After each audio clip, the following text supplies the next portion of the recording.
Hey everybody, I'm Eddie Starr, and this is the College of Rock and Roll Knowledge.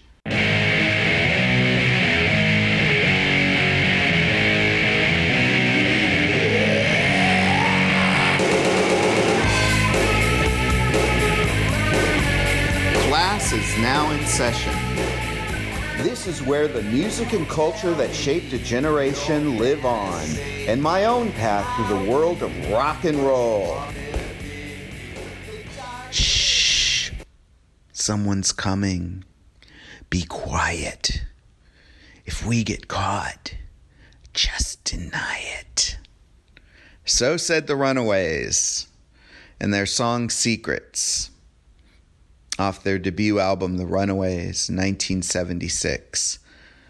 The Runaways were 5 teenage girls who carried the torch for the teen dreams. They were teenagers singing to teenagers and about their lives.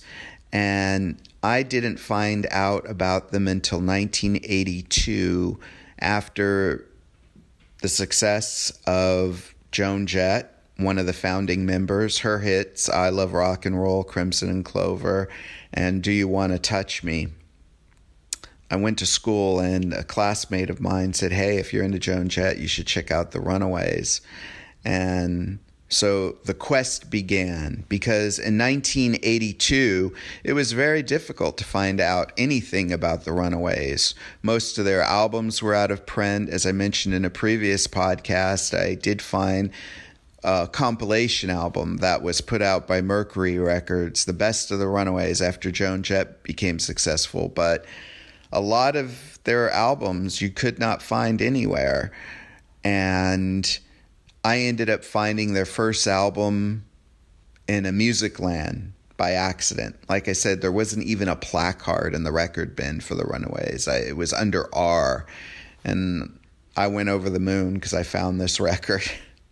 And I think that was part of the fun, searching for something that nobody knew about. And also there was such a mythology around the Runaways that it was really intriguing.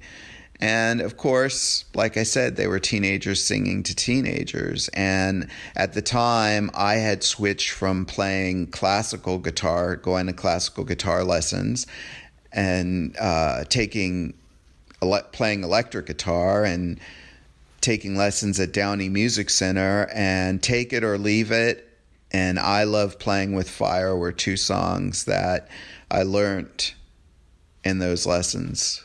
My guitar teacher would allow me to tell him a song I wanted to learn, and he would sort of figure out the chords or write it out for me, and I would take it home and practice along with the record, which was great fun.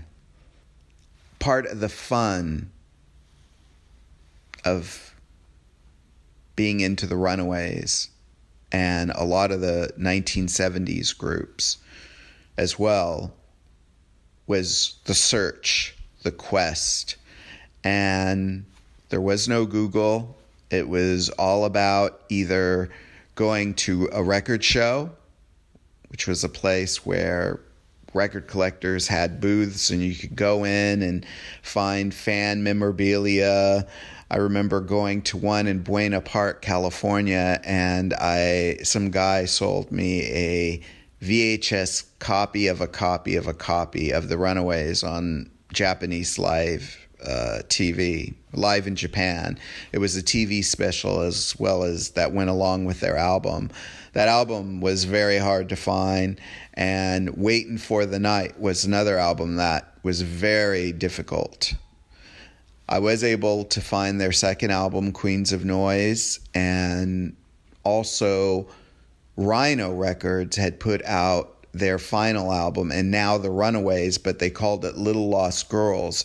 And Toby Mamis, who had been their last manager, wrote a detailed sort of, I guess you could say, overview of what was going on during the recording of that album, but it gave you a gist of what the band was about and just more information because you couldn't find anything anywhere.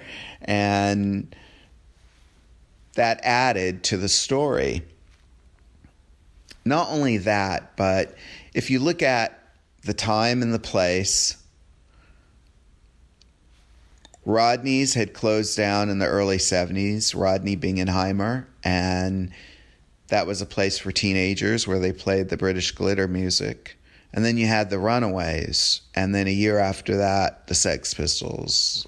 And the Runaways sort of were right in between the glitter and the punk, and it's sort of interesting that both Cherie Currie, who was the lead singer, and Joan Jett were both patrons of Rodney's English Disco. And later on, what did Do You Want to Touch Me by Joan Jett, which was a Gary Glitter song, tied back to the British glitter music scene. And on the last Runaways album, and now the Runaways, they did Black Leather, which was a composition written by Steve Jones and Paul Cook of the Sex Pistols.